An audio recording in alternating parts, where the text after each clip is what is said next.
Hi, and a very, very warm welcome to all our viewers and listeners. My name is Rahul Patil, and you are watching the Snickometer podcast.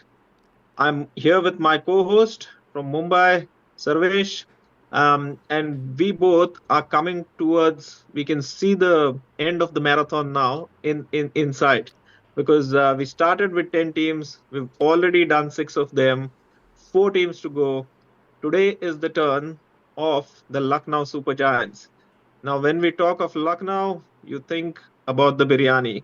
We've already discussed the biryani from Hyderabad, and we said that their marination wasn't really working. The marination of the Lucknowi biryani is working really well because they've played this tournament for 2 years, and in both years, they managed to make it to the playoffs. What's not happening though is that they're making a good biryani, but they need to make a little bit more of it because what's happening, the quantity is not enough, and you eat a little bit and you are left yearning for more, and they're not able to take that final step onto winning the title. Sarvesh, you watched the Lucknow side for the last two seasons. Opening thoughts on the Lucknow Super Giants. Like you rightly said, two seasons, top four, but could not go beyond that. So I think they were preparing good kebabs, but they could not go from the starters to main course.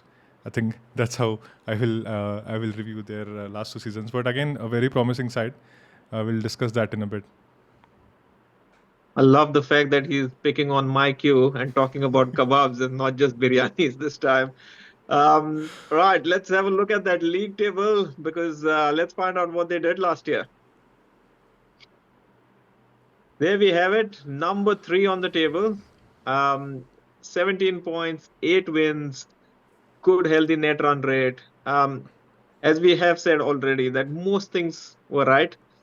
Just didn't have that finishing kick, as we say. When you're running a long distance marathon like the IPL, you just need to conserve that little bit of energy, peak at the right time, and somehow in that last dash towards the finish line, they're falling a bit short.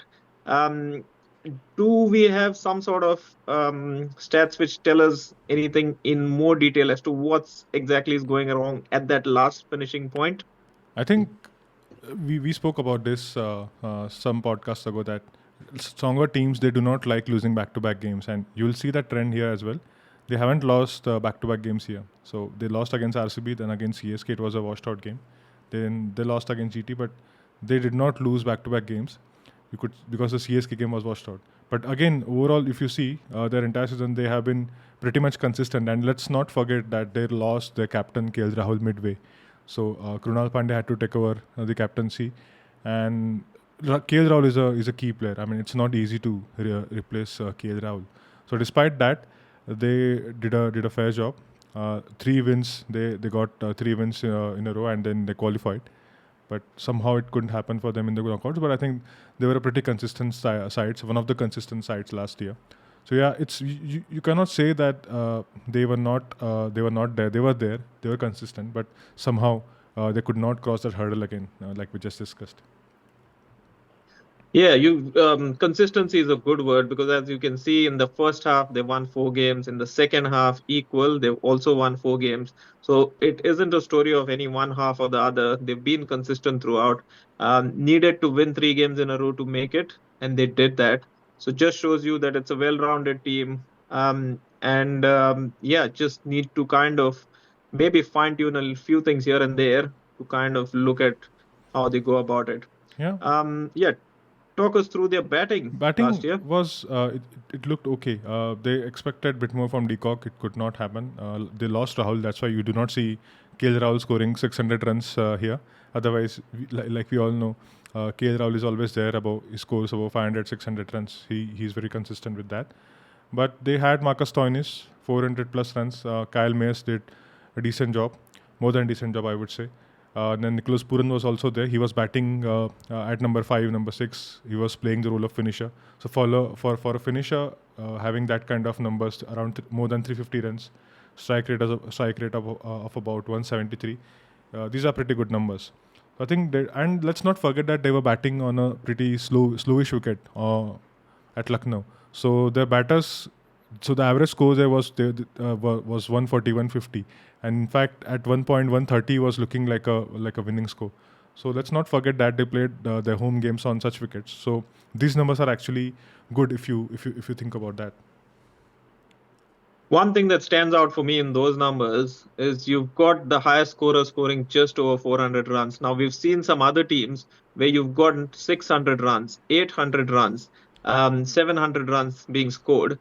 But this tells me that they were getting support from everybody else because it's not possible for a team to make it to the playoffs unless it's a team effort when your top scorer scored only 400 runs, Yeah. which means the supporting cast was also supporting the was doing the job and helping out the main cast, which is a good sign for a team because that's what you want. You want everybody contributing and helping the cause. Exactly. I mean, what you just said is also applicable to their bowling. You'll see there is no one in top 10, but there are four players in top 30. There's Ravi Bishnoi, Yash Thakur. Yash Thakur last season it was his first, I think.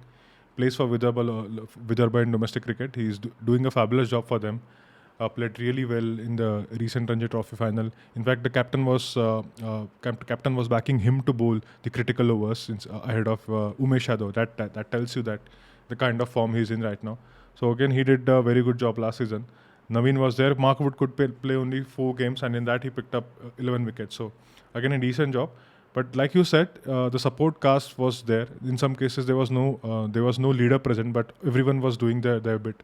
That's why you'll see a lot of names in this list, but no one player or no one batter or bowler getting into top five. So that's the only thing. Yeah, and it's a good point you make about Naveenul Haq also. I mean, apart from the mangoes and all the fruit that he loves, it's also the fact that that wicket in Lucknow, being the Yeah. slow on the slowest side, really helped his style of bowling. And he came into his own bowling all those slower balls and cutters and leg cutters, and it was just a phenomenal run for him.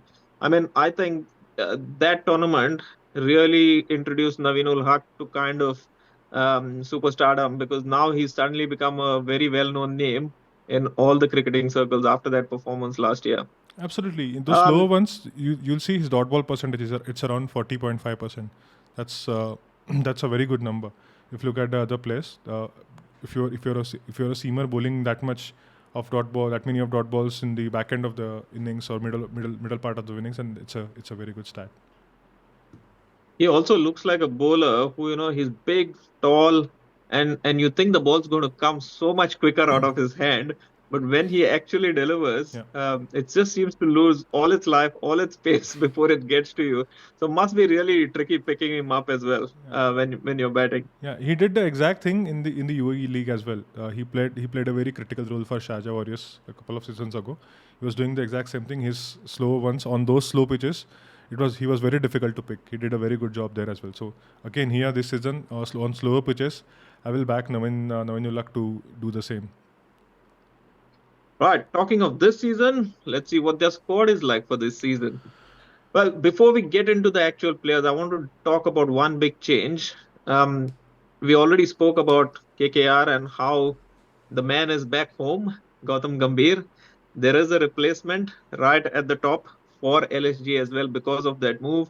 They've got a brand new director of cricket or whatever you call him, or head coach, um, in Justin Langer. Yeah. And just knowing Justin Langer and Gautam Gambhir, very similar personalities. In fact, Gautam Gambhir, I remember giving credit to Justin Langer for helping him come out of a slump in form at one point of time in his career.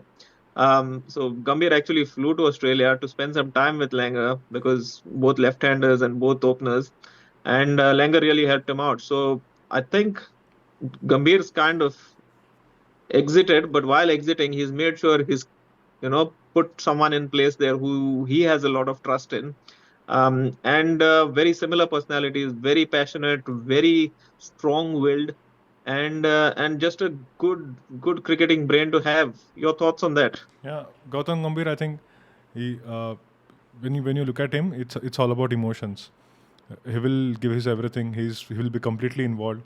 I mean, I've never seen any coach as animated as him, as involved as him. I mean, you can imagine players playing with that kind of a passion, that kind of aggression. because they are on the field. But for a coach to have that kind of aggression, that kind of dynamite nature in them, I think it's a great sign. I mean, you don't see such coaches normally. So And yeah, and Gambhir is one of and them. the passion, the aggression, the dynamic nature continues in the commentary box as well. Yeah, You hear him on commentary, and he's exactly the same. So exactly. Yeah, yeah, I'm not surprised with that. Yeah. Now, great points. Like, I'll kick off the batters. We've got Devdutt Padikkal, the big news, the transfer from Rajasthan Royals. And I think he was transferred for Avesh Khan. yeah. So Avesh Khan, who was part of the LSG squad, is now with the Royals. I like that move because I think Devdutt Padikkal was being wasted down in Rajasthan Royals.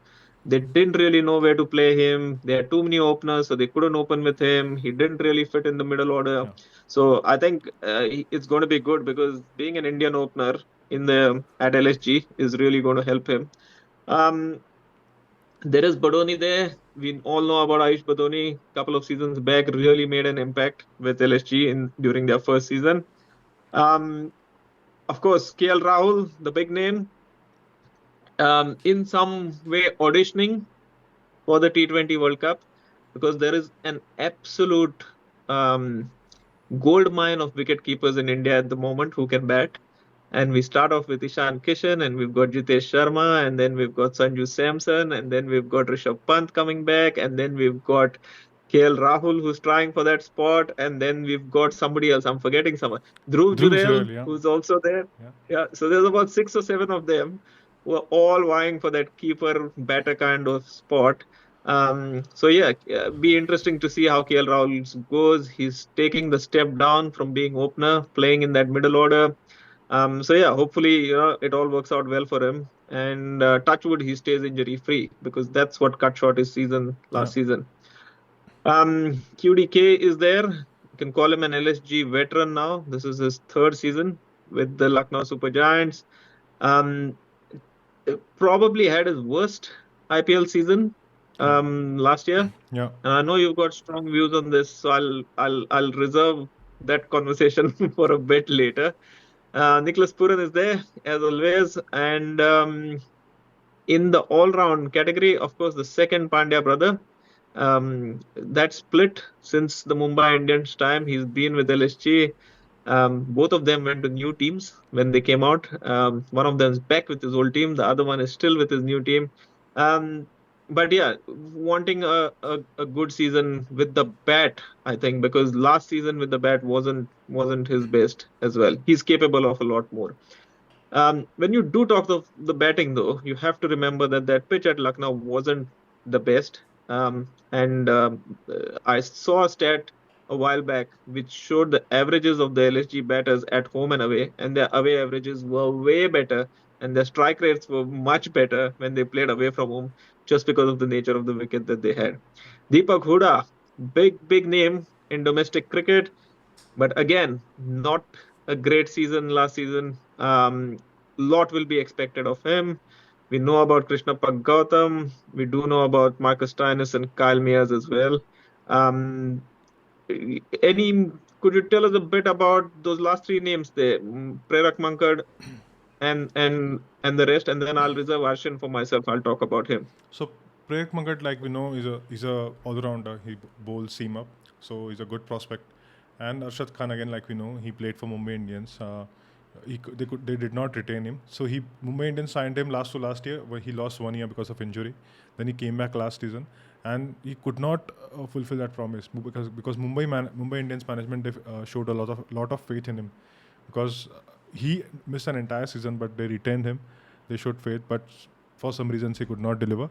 I think he still looks like a good prospect. He plays for MP in domestic cricket. He still looks like a good prospect. You could expect him to improve on his swing bowling. He can bowl with the new ball. He can bowl those good in swinging deliveries to right-handers. He's a good handy cricketer to have. He can bat a bit. He could be a very handy batter at number 7, number 8. He can hit it long. I've seen his batting last season in DY Patil T20, and he looked good. He could bat. He can bat. I mean, that's the role Mumbai Indians had in mind for him. So again here, this is a team of all rounders. So I think he's another addition in that. And then I'll let you talk about your Ashin Kulkarni. Yeah, the reason I want to talk about Arshin Kulkarni is he comes from the place that I was born in, Solapur. Solapur, Zindabad.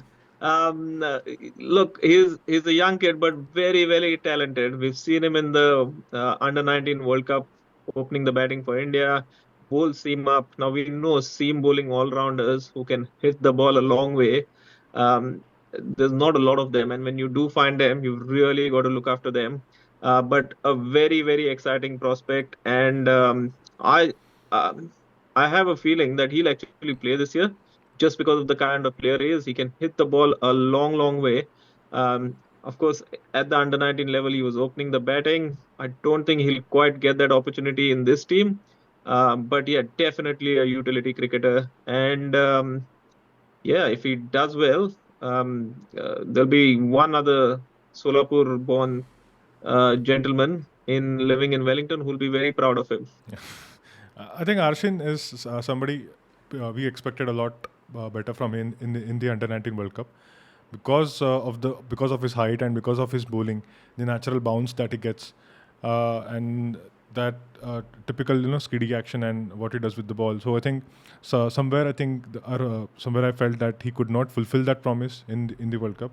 Also with his batting, he normally opens, and I've seen him bat in the Maharashtra T20 league, seen him bat for Maharashtra. Remember, Maharashtra right now they're opening with Arshin and they with both bat and ball. So he's opening with they used to be Rahul Tripathi there. Now he has switched to Goa. So Arshin is there for Maharashtra. He's opening, and I have seen him taking the new ball as well in the same game. He's opening with both bat and ball. So that's again a very rare scenario that you will come across, especially in domestic cricket. So he's that kind of a cricketer. Like I said, he did not have a great under 19 World Cup, but the talent is surely there. I think I was expecting a small bidding war for him when we were talking about auctions. It did not happen, but again, I think he's in good team. Hopefully, they will be able to groom him. The last time I remember a cricketer opening the batting and the bowling for the same Manoj team was Prabhakar, Manoj yeah, Prabhakar. exactly. And I think Irfan Pathan did in a test game. I think he opened with bat. I think I don't remember exactly. I think he did open or Yeah, came one down. I think he was probably in in top three. Pakistan, Yeah, maybe in yeah, Pakistan. Yeah, yeah. That yeah. series, yes. All right, And moving now, on to this. yeah, moving on to Yeah, bowlers, we have one new addition in M. Siddharth. Now, last season I was watching Krunal Pandya bowl, and I think his bowling has tapered off a bit. He's not the same bowler that we used to see some seasons ago. So his bowling is not that effective these days. So I think I was when before the auction, I was thinking that LSG should sign good capable backup for Mark Wood, and they should sign a left arm spinner, because if it doesn't if Krunal Pandya if he doesn't get going, then I think they will have some issues with that, because the only other spinner that in the starting 11 is Ravi Bishnoi, and you do not normally want to go with two leg spinners. They still played few games last season with two leg spinners, but in normal situations you would want some kind of a variety. So I think that's why I felt they went for M. Siddharth. I've seen him bowl in TNPL, the Tamil Nadu Premier League, and he did a good job, very good job there. He's known for his economical spells. He'll come and quietly bowl 4 overs, 20 runs, 22 runs for 1 wicket or 2 wicket. He'll quietly chip away with his overs, and he will take 1 or 2 wickets. And so you'll look at the scoreboard, and suddenly you will feel that okay, we are not scoring quick runs. So that's the kind of bowler he is. And I think it's a good addition. So they needed that kind of a cover for left arm spinner. And when it comes to bowling, we already saw what Mohsin Khan can do. The Vidarbha star Yash Thakur is there. Yudhvir Charak is also there. He also got some games last year. Then Mayank Yadav is there. Uh, Mayank Yadav, I've seen him bowl in domestic cricket. He bowls quickly. He can bowl really quick, and I've seen some of those dismissal. He likes to bowl at stumps. He has that kind of natural aggression in him. There is some natural aggression in him, and he's a rare category bowler that we do not normally see in Indian domestic cricket. So he's that kind of a bowler. I don't know if he'll get games because there is Shivam Mavi as well in that setup. Although he missed most of the domestic season because of an injury, we are still expecting him to come back at some stage. But again, if you look at that bowling unit, despite losing Avesh Khan, the Indian seamer, they still have a very strong unit. So like you rightly said, it was a very good trade that they got Devdutt Padikkal in, and they traded Avesh Khan. So yeah, it was a good trade. And in bowling, Mark Wood has been replaced by the West Indian sensation Shamar Joseph, and Navin Ulak is already there. David Willey, they have signed him. Maybe they needed that left arm seamer option, because if you look at their bowling, they do not have that left arm seam option apart from Mohsin Khan. Mohsin Khan was the only one with that kind of an option. So again, they have covered that basis as well. So overall, I think the auction went pretty well for them, and you'll see that they have covered most of the areas in the squad. Yeah, no, it does look. Just a couple of comments from me. Bishnoy and Mishra, although they're both leg spinners, I think they're very different Yeah, kind of leg spinners yeah. because Bishnoy obviously, brings that ball in a lot and then takes the one away. Whereas Mishra, obviously, the classical leg spinner, loves to flight it and loop it and the dip and everything that he gets with it. If you And s- also the fact that, yeah, if you see Ravi Bishnoi's average speeds, they were like 100, 103. He was bowling yeah, in late 90s. And if you see Amit Mishra, more classical, he will bowl 74, 76, somewhere 82, and that's his range. So both are very different bowlers, different kind of range of speeds, different kind of flights, and everything. Everything is different about them. They are just leg spinners, and that's the only thing in common in them, because they bowl with their yeah, wrist. That's it. Nothing else yeah. is. Yeah, They're wrist spinners. More than leg spinners, they're wrist yeah, spinners. exactly. No, no, that's a fair point. Also, just one quick comment on Shamar Joseph. I mean, he's taken the world of cricket by storm. What a story. Plays for the West Indies, picked up cricket, like started bowling with a ball not so long ago, then suddenly got drafted, was picked up by um, his team in the Caribbean, and then plays for the West Indies, wins them a test match, helps them square the series, is player of that series, and then, just phenomenal to see his rise. And one thing I can promise you with Shamar Joseph is you will get 100% commitment Commitment. Yeah, yeah. every time. Bowled with a broken toe um, in that test match and picked up 7 wickets. So, yeah, what a fantastic story and what a great pick for LSG. He's the kind of person that if he's on screen, something always will happen. You always get that feeling with certain players that whenever they have either the ball or bat in hand, you are glued to the screen because you know something's going to happen, and he's that kind of a guy. So, Does yeah, he remind I hope you he does of well. Does he remind you of Neil Wagner from New Zealand? I think you must relate. These two players, both very passionate, Yeah, both played with that injury. Both are very passionate about their country. Both will do yeah, whatever it takes. That kind of an absolutely. attitude. Lion-hearted cricketers. Joseph obviously a lot quicker Yeah, than yeah. Wags. No, just about the But mentality again, part. Yeah, yeah, the heart and the head yeah, is exactly the same. Running hard all day, give me the ball, I'll do something kind of an attitude. exactly. Yeah. So yeah, no, it's a good side. And do we have some domestic numbers for these? Yes, we have some. If you see now in this, Devdutt Padikkal had a great Vijay Hazare Trophy. Ayush Badoni, we know he bats down the order. You expect him to do the same this season. Krunal Pandey had a decent Syed Mushtaq Ali. That strike rate of 133 may not be that good, but he got 323 runs. He got 350s, 330. So overall, it was a good Syed Mushtaq Ali trophy for him. Deepak Huda had a good Vijay Hazare trophy. If you see uh, his numbers there, I think he scored a couple of centuries. Unfortunately, got out on a duck on that all important final. But overall, he was looking good. Last season, he struggled with the bat, but he would hope that he will carry that domestic form to IPL. Yeah, no, it all looks good. Yeah, I'm just looking at Padikkal's numbers in that Vijay Hazare Trophy. 465 runs at a strike rate of 126 and an average of 155.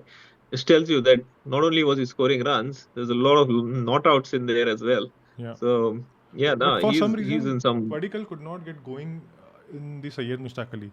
Now we'll talk about the opening dynamics and what LSG could do to get the best out of him in a bit when we discuss the starting 11s. But this is something which I found very odd, that his Vijay Hazare Trophy strike rate is actually more than his Syed Mushtaq Ali strike rate.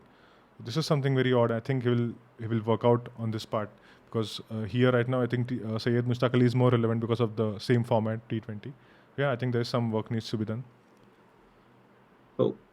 And what about the domestic figures for the bowlers? They have they have plenty of bowling options there in that team. Everyone we just saw that they have a lot of all rounders, lots and lots of all rounders. Just like we saw with Rajasthan Royals that they have plenty of keepers. Similar to LSG, they have plenty of all rounders. Everyone can bowl. Mohsin Khan, if you see his numbers, pretty good. Sayyid Mushtaq Ali 11 wickets at that economy, pretty good. Ravi Bishnoi, we all know what he can do.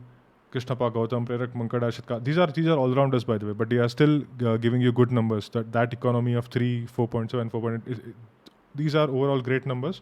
Shivam Mavi missed out last season because of that injury.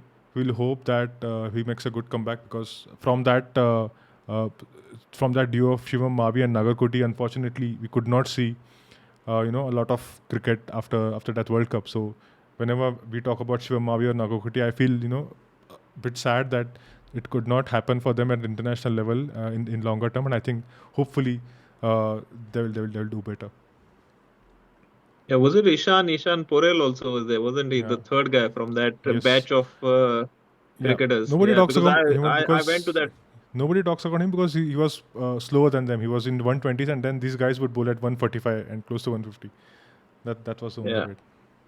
Yeah, because I went to that final, that under 19 World Cup final, which Prithvi Shaw was the captain of, and I saw that final in New Zealand here.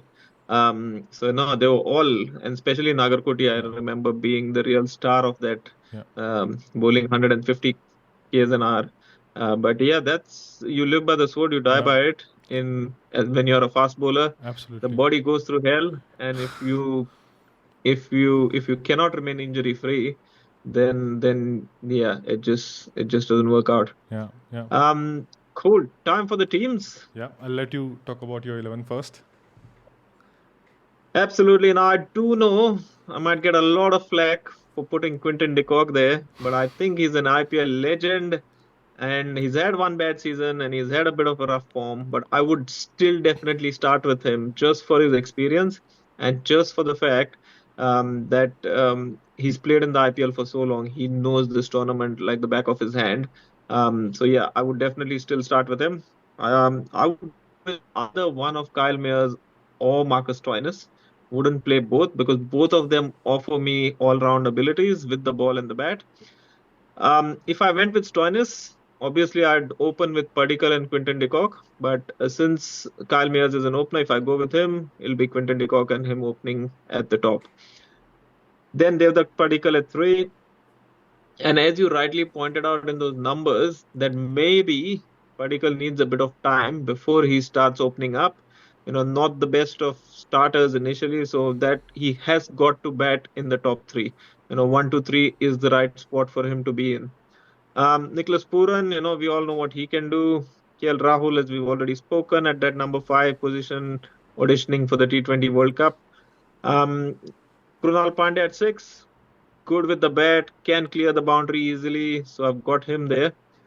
At number seven, then, depending on the surface, I've decided I'll go with either Arshin or Huda. The Arshin bias is because he's from where I was born, and he offers me seam as well as those long levers to kind of clear the boundary when if required. And then if it's spinning and if it's slow, then I'll go with Huda because he gives me another option. And I know probably number seven is a bit too low for someone like Deepak Huda. Um, and then depending on the situation, if we need some quicker runs or something like that, I might push him up the order and use him as a floater. Number eight, Mohsin Khan. Number nine, Shivam Mavi. Both tried, tested performers. Nothing to discuss about them. Ravi Bishnoi walks into any team. In fact, I'd stick my neck out and say Ravi Bishnoi is India's second spinner, along with Kuldeep Yadav for that T20 World Cup in my team. Yeah. He is that good. He is brilliant. I saw him against Australia recently, and he was just a class apart. He's got to be there. Number 11, obviously, either one of them, Shamar Joseph. I don't see Shamar Joseph playing all 14 games. Um, so what I am going to do is, depending on the surface, I'll pick either him or Naveen. If they're playing at home on the slower, lower surfaces, Naveen ul Haq's skills become very important. If they're playing on some quick, bouncy wickets, if they're playing at the 1K day, it's got to be Shamar Joseph all day. Yeah. And impact subs, Mishra ji. Mishraji has to play as an impact sub, come in, do his bit, go back. Do, doesn't have to worry about batting anymore. And Yash Thakur, who was very impressive in the domestic season, as you said. And if you need a batter, then you go to Ayush Badoni. So those are going to be my impact subs, and that's my team. Okay, I'll walk through mine. So Padikkal, I think he's there to open the batting. When the management decided that Rahul is going to bat in the middle over, they needed an opener. Otherwise, they would have been forced to go with both Mayers and Quinton de Kock. So I think they got Padikkal for that role. So I think he should bat in top two. Padikkal, Mayers, and then at three I got Huda or Prerak Mangat. Huda I think gets wasted down the order because he's not someone who can start tonking the seamers. He's good against the spinners. We have seen him doing that in the past. He's very good against spinners. So I think Huda and Prerak Munkat for that particular role. If it doesn't work out for Huda, then I would feel that they should go to Prerak Munkat. Then Rahul, Puran, and Stoinis. Depending on the situation, people can come up and down. At seven, I got Ayush Badoni. I think he has been playing that finisher's role. I think he has done a pretty decent job. He's still very young. He'll learn and he'll master his craft. And at eight, I've got Krunal Pandya. Then nine, depending on what kind of a player you want, either Mohsin or Yash Thakur. If Mohsin is not fit, in fact, Yash Thakur should ideally play.